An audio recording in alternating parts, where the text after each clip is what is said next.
دل بدلے تو زندگی بدلے.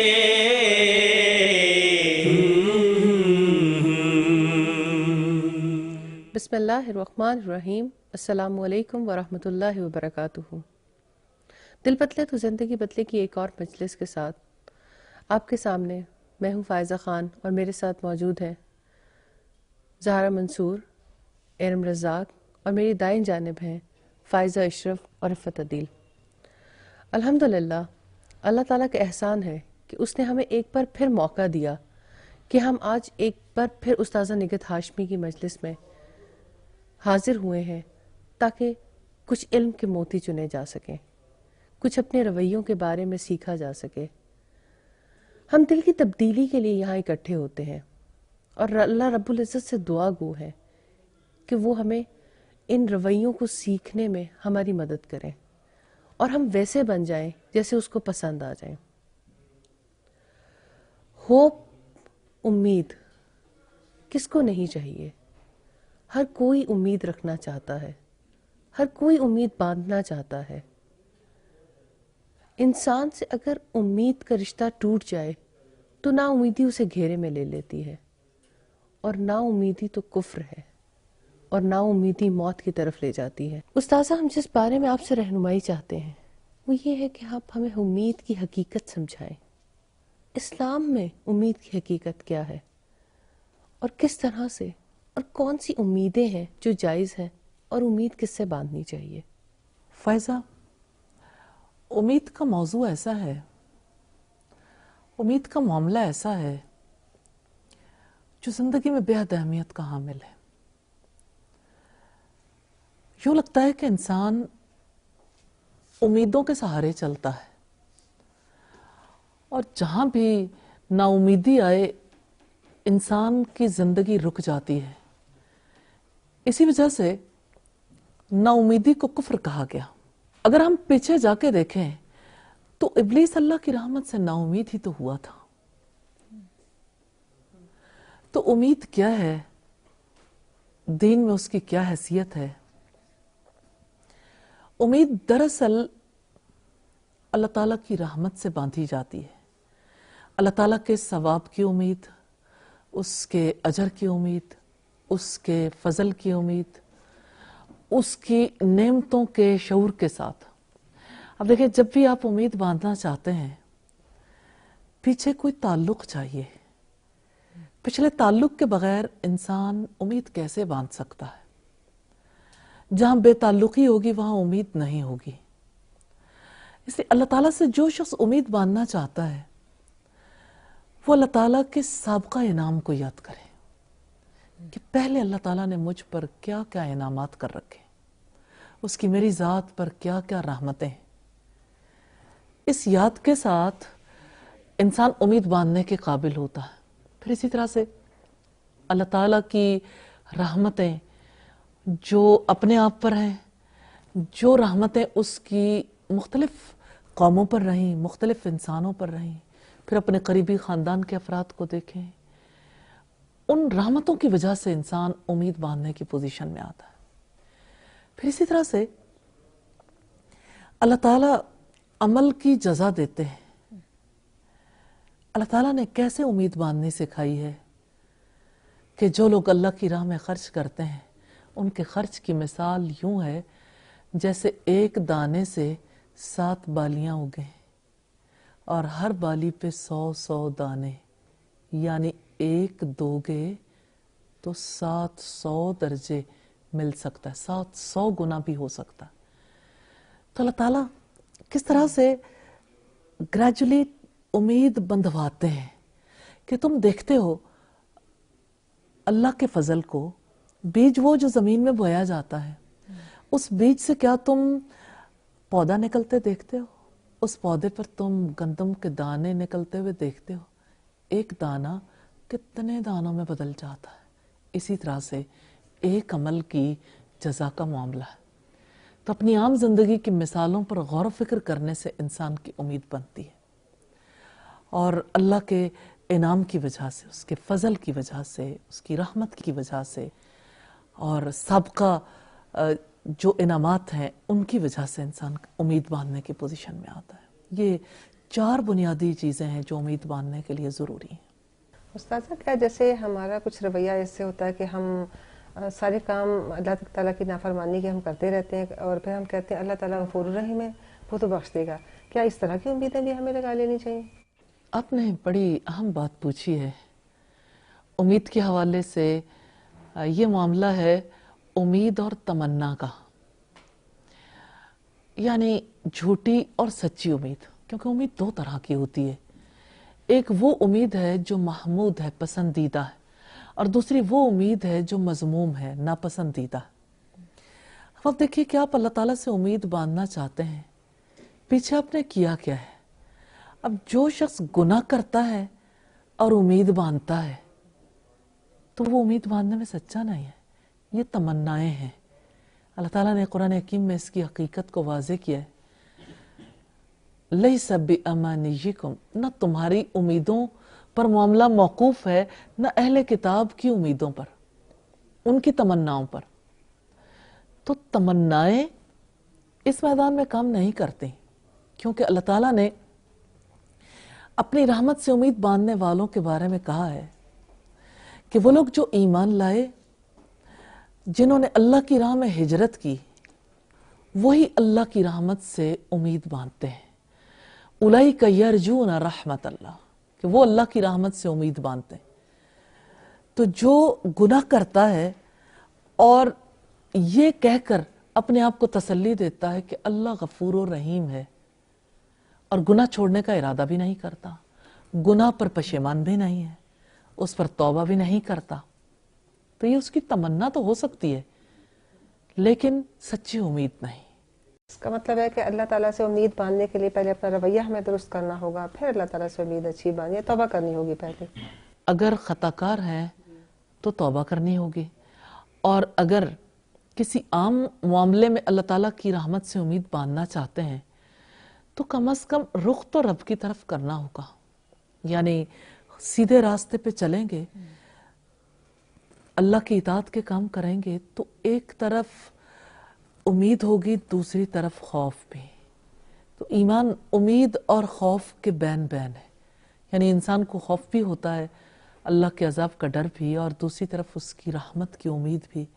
اس طرح سے یہ 2 چیزیں ہیں، اور آپ یوں سمجھ لیجئے کہ یہ 2 پر ہیں جن کے ساتھ انسان سیدھے راستے پہ گامزن رہتا ہے۔ استاذہ، ابھی آپ نے بتایا امید جائز اور ناجائز ہوتی ہے، تو اور آپ نے یہ بھی ابھی کہا کہ تعلق کی بنیاد پر انسان امید باندھتا ہے۔ تو جیسے دیکھیں دنیا میں والدین کا اولاد کا ایک تعلق ہے، اور پھر اسی طرح سے ہمارا تعلق ہے اپنے بہن بھائیوں، یا پھر اسی طرح سے رشتوں کے ساتھ ہمارے جو یہ تعلقات جو ہیں، اس میں انسان امیدیں باندھ لیتا ہے۔ جیسے والدین اولاد سے امید باندھ لیتے ہیں، وہ پڑھ لکھ کر کچھ بنیں گے، ہمارا سہارا بنیں گے آگے جا کر، تو کیا یہ امید جائز ہے، رشتوں سے جو امیدیں باندھ لی جاتی ہیں؟ کسی نے کہا بتوں سے تجھ کو امیدیں، خدا سے نو امیدی، مجھے بتا تو صحیح اور کافری کیا ہے۔ غیر اللہ سے امید باندھنا، یہیں سے انسان کے بھٹکنے کا آغاز ہوتا ہے، کیونکہ کسی کے پاس اتنی طاقت نہیں ہے، کسی کے پاس اتنی قوت نہیں ہے، اختیار نہیں ہے کہ وہ امیدوں پر پورا اتر سکے۔ اور اکثر ایسا ہوتا ہے کہ والدین امیدیں باندھتے ہیں اور اولاد امیدوں کو توڑتی ہے، پھر انسان کے لیے کتنا تکلیف دہ ہو جاتا ہے۔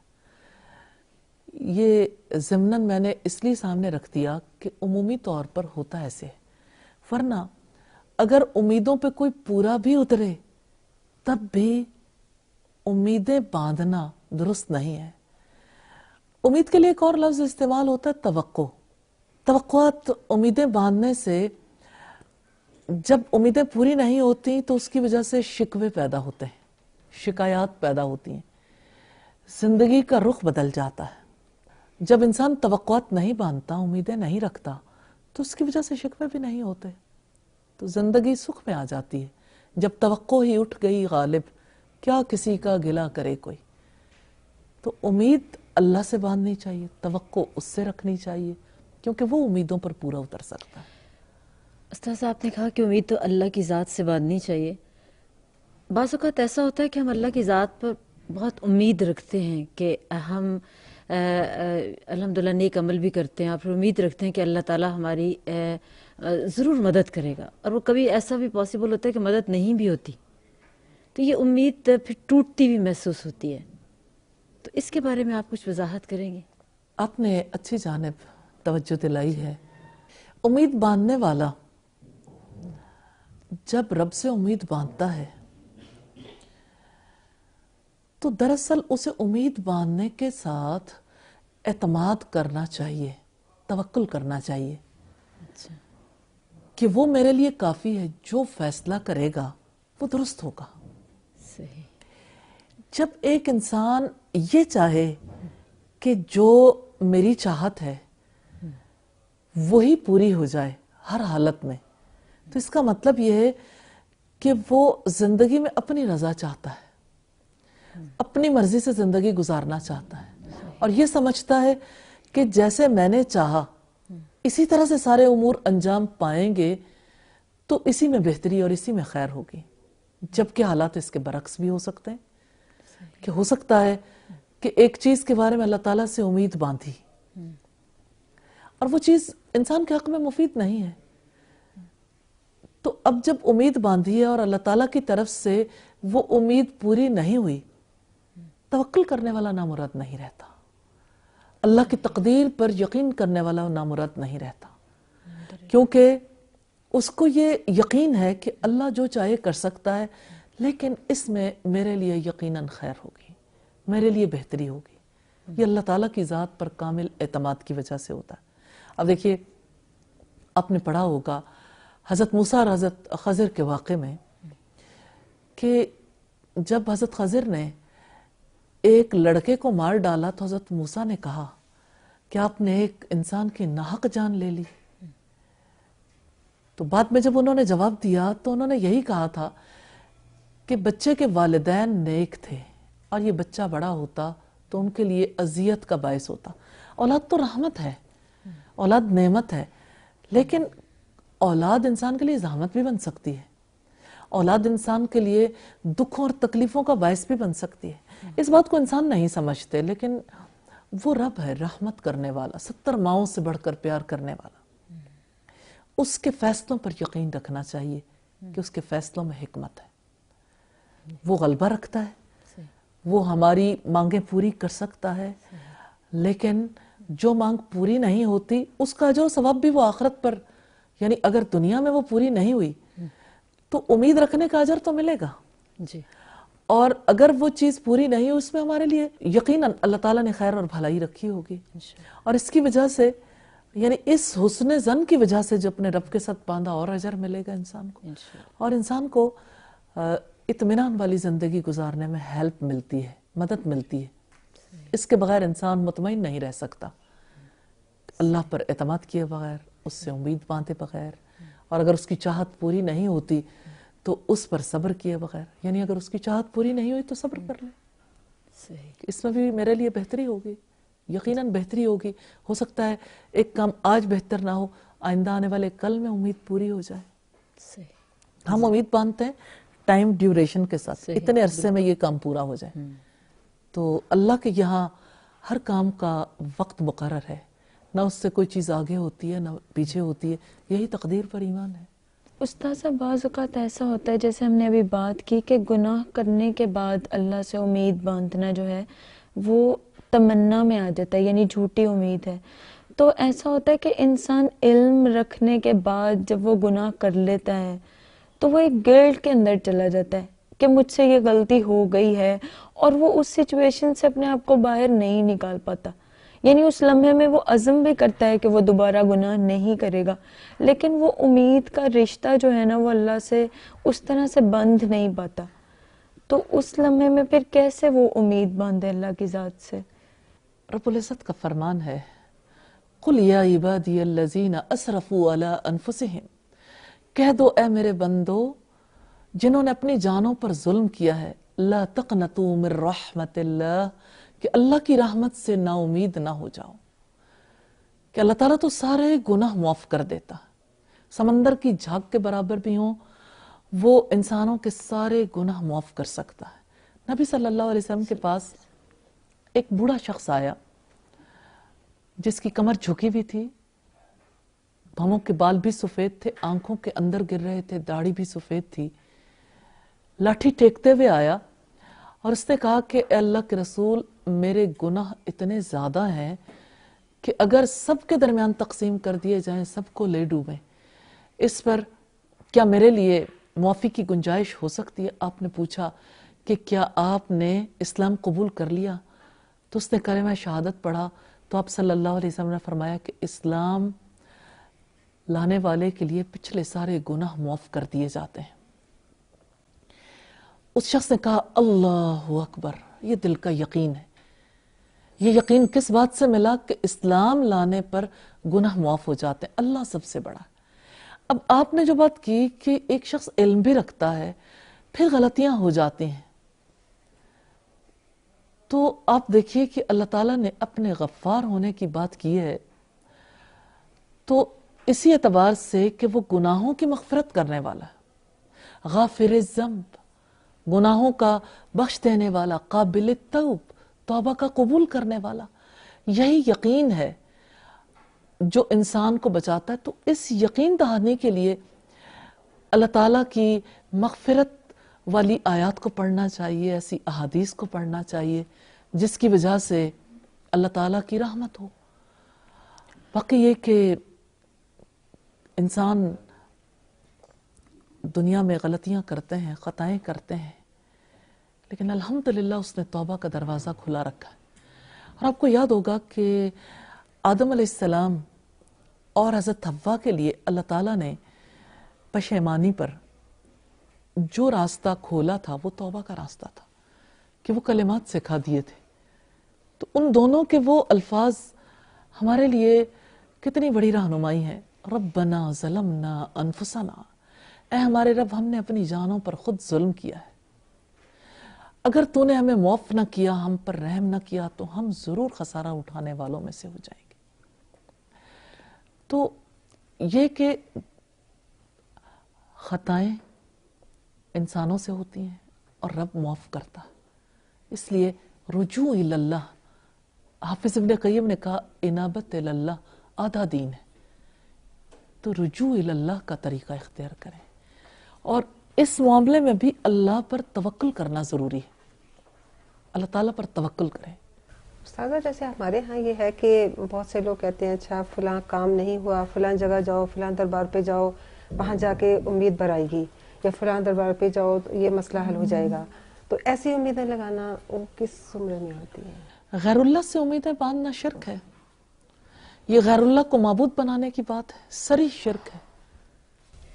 یعنی استاذہ خوف اور امید کا آپس میں تعلق ہے اللہ تعالیٰ سے جو باندھی جاتی ہے، اللہ تعالیٰ کا خوف بھی اور امید بھی، دونوں چیزیں دونوں کا تعلق ہے، اس لیے کہ اگر ایک انسان امید باندھتا ہے تو دوسری طرف اس کا ڈر بھی دل کو لگا رہتا ہے، یہ خوف بھی دل کو لاحق رہتا ہے کہ کہیں میری خطائیں مجھے اس کے عذاب میں مبتلا نہ کر دیں۔ تو یہ خوف اور امید کے مابین کبھی خوف تھوڑا اوپر چلا جاتا ہے، کبھی امید اوپر چلی جاتی ہے، یہ دونوں چیزیں انسان کو سیدھے راستے پہ چلائے رکھتی ہیں۔ استاذہ میں یہ آپ سے سوال کرنا چاہ رہی تھی، بعض اوقات خوف بہت زیادہ حاوی ہو جاتا ہے اور امید ٹوٹتی بھی محسوس ہوتی ہے، تو اس کیفیت میں کیا کرنا چاہیے ہمیں؟ قُلْ يَا عِبَادِيَ الَّذِينَ أَسْرَفُوا عَلَىٰ أَنفُسِهِمْ لَا تَقْنَطُوا مِن رَحْمَةِ اللَّهِ۔ جی اللہ تعالیٰ نے تو اسی طرف توجہ دلائی ہے، کہہ دو اے میرے بندو جنہوں نے اپنی جانوں پر ظلم کیا ہے، میری رحمت سے نا امید نہ ہو جاؤ۔ تو امید تو اسی سے باندھنی ہے، اور امید باندھے بغیر ہم نارمل نہیں رہ سکتے، یہ ہماری نارمل لائف کے لیے ضرورت ہے، اور اللہ کی ذات کے سوا کوئی نہیں جس سے باندھی ہوئی امیدیں پوری ہوتی ہیں، وہی امیدوں کو پورا کر سکتا ہے۔ اور باقی جہاں تک بتوں کی بات ہے، قبروں والوں کی بات ہے، ان کے پاس اختیار ہی کیا ہے؟ قرآن حکیم میں اس کی مثال ہے کہ مکھی ان سے کچھ چھین کر لے جائے وہ اس کو بھی واپس نہیں لا سکتے. ضعف الطالب والمطلوب، مدد مانگنے والا بھی کمزور، جن سے مدد مانگی جاتی ہے وہ بھی کمزور. استاذہ نا امیدی کیسا رویہ ہے؟ نا امیدی کفر ہے. امید انسان کو چلاتی ہے، نا امیدی تعلق توڑتی ہے. اب دیکھیں ماں باپ اپنی اولاد سے نا امید ہو جاتے ہیں تو اس کی وجہ سے تعلق ٹوٹ جاتا ہے، تعلق میں خرابی آتی ہے. تو جو اللہ تعالیٰ سے نا امید ہو جاتا ہے وہ اللہ تعالیٰ سے تعلق کاٹ بیٹھتا ہے. جیسے ابلیس نا امید ہوا تھا تو اس کا رشتہ کٹ گیا. اس نا امیدی کی وجہ سے اب دیکھیں کہ جب سے آدم علیہ السلام کی دشمنی اس کے دل کے اندر پروان چڑھنی شروع ہوئی، اس وقت سے لے کے قیامت تک وہ اسی نا امیدی میں سارے انسانوں کو گمراہ بھی کرے گا، رب کے راستے سے بھٹکائے گا بھی، اور کوئی خیر کا کام اس سے ہو نہیں پائے گا. ہر شر اس کی جانب منسوب ہوتا ہے اور پھر اس شر سے نجات پانے کے لیے اللہ تعالیٰ کی پناہ چاہی جاتی ہے. تو یوں یعنی نا امیدی کفر تک لے جاتی ہے اور کافرانہ کام کرواتی ہے، جبکہ اس کے مقابلے میں امید کی وجہ سے انسان عبادت گزار بنتا ہے. امید کی وجہ سے امید باندھتا ہے تو انسان کے دل میں خواہش پیدا ہوتی ہے کہ وہ رب کی تعلیمات کو سیکھے، اس کے رسول کی باتوں کو جانے اور زیادہ، جس سے امید پیدا ہو. اور اسی طرح سے اس کی رحمت سے امید باندھ کر انسان اور زیادہ اپنے اعمال کو بہتر بنانا چاہتا ہے. تو امید انسان کو چلاتی ہے. ہوپ بیماری میں ہو تو انسان کو صحت تک لے جاتی ہے. اگر وہ اللہ سے امید باندھے، صحت کی امید اللہ سے باندھے، تو اللہ تعالیٰ اس امید کی وجہ سے اسے آگے بڑھاتے. اور اگر انسان بیماری کی حالت میں نا امید ہو جائے تو نا امیدی اس کی بیماری کو اور زیادہ بڑھا دیتی ہے. اس وجہ سے امید تو انسان کو ہر میدان میں ہیلپ کرتی ہے، ہر میدان میں اسے امید سے نفع ہی ہوتا ہے. جیسے حضرت ابراہیم علیہ السلام کی ایک بہت اچھی پیارا سا قول میرے ذہن میں آ رہا ہے، جسے انہوں نے فرمایا کہ میرا رب تو وہ ہے جس نے مجھے پیدا کیا، وہی مجھے کھلاتا ہے، وہی مجھے پلاتا ہے، اور جب میں بیمار ہوتا ہوں تو وہ مجھے شفا دیتا ہے. تو یہ ایک حضرت ابراہیم علیہ السلام کا بہت زیادہ تعلق تھا اللہ کی ذات سے. تو اس وجہ سے انہیں اتنی زیادہ امید تھی ہر لیول پہ کہ مجھے کھلاتا بھی وہ ہے، پلاتا بھی وہ ہے، جب میں بیمار ہوتا ہوں تب بھی وہ شفا دیتا ہے. تو ہمارا لیول اس طرح سے کیوں نہیں بڑھتا جس طرح حضرت ابراہیم علیہ السلام کا لیول تھا؟ اسی بات میں انہی آیات میں جو رب العزت نے اپنی کتاب میں سارے انسانوں کی رہنمائی کے لیے رکھیں، انہی آیات میں سابقہ انعامات کی یاد ہمیں ملتی ہے. اللہ تعالیٰ نے جتنے انعامات کیے ان کو یاد کرنے کی وجہ سے امید بنتی. اچھا. اور اسی کے اگلی آیت یہ ہے کہ اسی سے میں امید رکھتا ہوں کہ وہ یوم الدین کو میری خطائیں معاف کر دے گا. یعنی چونکہ اس نے زندگی میں مجھ پر اتنے انعامات کیے اور زندگی میں میرا اس سے تعلق رہا، اور تعلق کے لیے انہوں نے کہا کہ وہی مجھے ہدایت دیتا ہے، کہ رہنمائی کی اس نے میری اور میں سیدھے راستے پر چلا. اور اس وجہ سے مجھے اس سے امید ہے کہ وہ یوم الدین کو میری خطائیں معاف کر دے گا. اور سچی بات یہ کہ اللہ ہی کی رحمت سے امید باندھی جا سکتی ہے. رسول اللہ دعا کیا کرتے تھے، اللہم رحمتک ارجو فلا تکلنی الی نفسی طرفۃ عین واصلح لی شأنی کلہ لا الہ الا انت. اللہ میں تیری رحمت کا امیدوار ہوں، تو مجھے میرے نفس کے حوالے ایک لمحے کے لیے نہ کرنا، میرے حالات کی اصلاح کر دینا، تیرے سوا کوئی معبود نہیں. تو اللہم رحمتک ارجو، اے اللہ میں تیری رحمت کا امیدوار ہوں. اور ہر ایک کو امیدوار ہونا چاہیے. یہ امید انسان کو کتنا آگے لے جاتی ہے. اور سچی بات یہ ہے کہ انسان کا نفس اسے امید باندھنا نہیں دیتا. رسول اللہ نے یہ دعا کی تھی، فلا تکلنی الی نفسی طرفۃ عین، کہ مجھے میرے نفس کے حوالے ایک لمحے کے لیے نہ کرنا. وَأَصْلِحْ لِي شَأْنِي كُلَّهُ. اب اس امید کے سہارے اللہ کی رحمت سے امید باندھی، اسی امید کے سہارے دعا کی کہ میرے سارے حالات کی اصلاح کر دینا، تیرے سوا کوئی معبود نہیں. استاذہ اس کا مطلب امید تو ایک موٹیویشنل فیکٹر ہے جو ہمیں نیکیوں کی طرف گامزن رکھتا ہے. وہ ایسے کون سے بیرونی چیزیں ہو سکتی ہیں، یہ پیرامیٹرز ہو سکتے ہیں کہ ہم اس کو میئر بھی کرتے رہیں کہیں نہ کہیں کہ اب ہم امید کے کس لیول پہ ہیں؟ کیونکہ امیدیں باندھتے ہیں، پھر اسی کے لیے کوشش کرتے ہیں، اور یہ سلسلہ چلتا ہے. اصل میں بات تو وہی بنتی ہے کہ امید باندھنے کے لیے جو عوامل ہیں ان کو اختیار کرنا ضروری ہے. آپ یہ دیکھنا چاہتے ہیں کہ امید کے کس لیول پر ہے، تو آپ اس کو دیکھیے کہ اللہ کے انعامات کو کتنا یاد کرتے ہیں، سابقہ انعامات کا تذکرہ کتنا کرتے ہیں کہ اس نے مجھ پر کہاں کہاں کرم کیا، اپنی نجی محفلوں میں، اپنی تنہائیوں میں، ہر موقع پر، رشتہ داروں کے درمیان بیٹھے ہوئے، دوستوں کے درمیان بیٹھے ہوئے. جب آپ اس کو دیکھنا چاہیں گے تو آپ کو پتہ لگ جائے گا کہ میں کس قابل ہو گئی کہ جتنے انعامات کو یاد کریں گے اتنی رحمت کی امید بندھے گی، جتنی اس کے ثواب کی امید ہوگی اتنی اس سے امید بندھے گی. یہ بہت ہی پیاری بات ہے میڈم، بہت ہی پیاری. یعنی ہم نے یہ کبھی سوچا ہی نہیں کہ اللہ تعالیٰ کے انعامات کو بھی یاد کرنا ہے. ہمیں یہ پتہ ہے بس ٹھیک ہے ہو رہے ہیں ہمارے پہ بہت زیادہ احسان ہو رہے ہیں، لیکن ہم نے اس کو کبھی ریکال نہیں کیا، اس کو دہرایا نہیں، اپنی محفلوں میں ذکر نہیں زیادہ کیا. اس چیز کی بہت کمی رہتی ہے. اصل میں ہمارے یہاں جو تذکرے ہوتے ہیں یعنی خاص طور پر خواتین کے اندر فیلنگز کی باتیں زیادہ ہوتی ہیں کہ وہ یعنی ٹچی ہونے کی وجہ سے جس چیز کو زیادہ ڈیپلی فیل کر لیا اس کو بیان کرتی ہیں، اور اپنی ذات کے بارے میں زیادہ احساسات ایسے ہوتے ہیں جس کو محفلوں میں بھی بیان کیا جاتا ہے. مجھے ایسا لگتا ہے کہ ذات کے خول سے، ذات کے کھنچکر سے باہر نہیں آ پاتے. صحیح، بالکل. جبکہ رب کائنات یہ حق رکھتا ہے کہ ہم اس کو یاد کریں، اس کے انعامات کو یاد کریں، اس کی رحمتوں کو، اس کے فضل کو، اس کے ثواب کو، کہ اس کا اجر و ثواب کتنا ہے. تو اس کا تذکرہ بہت زیادہ مفید ہے. تذکرہ یاد دہانی کی بھی مطلب طرف لے جاتا ہے. یعنی ہم اگر اللہ کا تذکرہ ہر محفل میں شروع کر دیں، بچوں سے لے کے بڑوں تک اور عورتوں سے لے کے مردوں تک، ہر محفل میں اللہ کا ذکر کثرت سے کیا. ذکر سے مطلب یہ کہ اس کی نعمتوں کا تذکرہ، اس کو بار بار ریکال کیا جائے، تو الحمدللہ ہر طرح سے ہم سیدھے راستے پر گامزن ہونے والے ہو سکتے ہیں انشاءاللہ تعالی. اور ایک چیز میں اور آپ سے کہنا چاہتی تھی کہ جیسے بچوں کو امید کیسے سکھائی جائے. جی. یعنی آپ اپنے لیے تو سیکھتے ہیں، لیکن جو کم سن افراد ہیں اور خاص طور پر مائیں اپنے بچوں کو امید کیسے دلا سکتی ہیں؟ بچوں کو جو انعامات آپ محسوس کروا سکتے ہیں، ان کے ہاتھ، ان کا چہرہ، ان کو جو چیزیں اچھی لگتی ہیں، جو وہ کھاتے پیتے ہیں، ان کے ارد گرد کے ماحول میں جو چیزیں ہیں، اس کا لنک رب سے قائم کرنا سکھائیں کہ یہ اللہ کی عطا ہے، یہ اللہ کی رحمت ہے، یہ اللہ تعالیٰ نے دی ہے. یہ لنک ان کے ذہن میں قائم ہو جائے گا تو وہ بھی امیدیں باندھنے لگیں گے. اور یہ کہ بچوں کو یہ سکھانا کہ جو مانگنا ہے وہ اسی سے مانگنا ہے، مدد اسی سے طلب کرنی ہے، اور تعلق اسی کا ہے، وہی تعلق کام آنے والا ہے. تو بچوں کو انعامات کے حوالے سے یہ ضرور سکھانا چاہیے کہ یہ انعامات رب کے ہیں.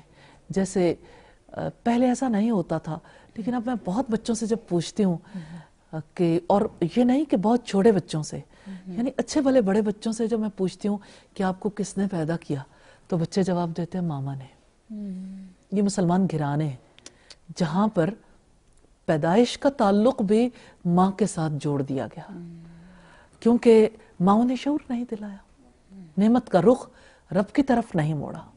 اس وجہ سے انعامات کا رخ رب کی طرف موڑنا بہت زیادہ ضروری. اور یادیں جہاں بیٹھے، مثال کے طور پر پھل کھانے لگیں، پھلوں کے ٹیسٹ کے حوالے سے کہ اللہ تعالیٰ نے اس میں کتنی مٹھاس پیدا کی، اس کا ذائقہ کتنا مختلف بنایا، اس کا کلر اللہ تعالیٰ نے کتنا خوبصورت بنایا. تو اللہ تعالیٰ کی تخلیق کے حوالے سے، پھر اپنے اوپر ہونے والے انعامات کے حوالے سے، پھر یہ کہ اللہ تعالیٰ نے ہمیشہ ہمیں پھل کھلائے، ہمیں آسائش میں رکھا، ہمیں یہ نعمت عطا کی. اللہ تعالیٰ نے جو آنکھیں دی ہیں ہم ہمیشہ ان سے دیکھتے ہیں. بس اللہ تعالیٰ سے یہ دعا کرنی ہے اللہ تعالیٰ ہمیشہ ان نعمتوں کو بحال رکھے، اور اللہ کا شکر ادا کرنا ہے. یہ باتیں سیکھنے کی بھی ہیں، سکھانے کی بھی ہیں. جزاک اللہ. اللہ تعالیٰ ہم سب کو توفیق عطا فرمائے کہ ہم اس کی رحمتوں سے امید باندھنا سیکھ سکیں، ہم اس کے انعامات کا تذکرہ کرنا سیکھ سکیں، اور ہم اس کے اجر و ثواب سے امید باندھ سکیں. جزاک اللہ استاذہ، آپ نے بہت خوبصورتی سے ہمیں امید کا مفہوم سمجھنے میں ہماری مدد کی. انشاءاللہ آئندہ کسی اور موضوع کے ساتھ اس مجلس میں شامل ہوں گے اور کچھ اور چیزیں سیکھیں گے. جب تک کے لیے اجازت دیجیے. السلام علیکم ورحمۃ اللہ وبرکاتہ. ذہن جاگے تو سوچ بھی بدلے، ذہن جاگے تو سوچ بھی بدلے، دل بدلے تو زندگی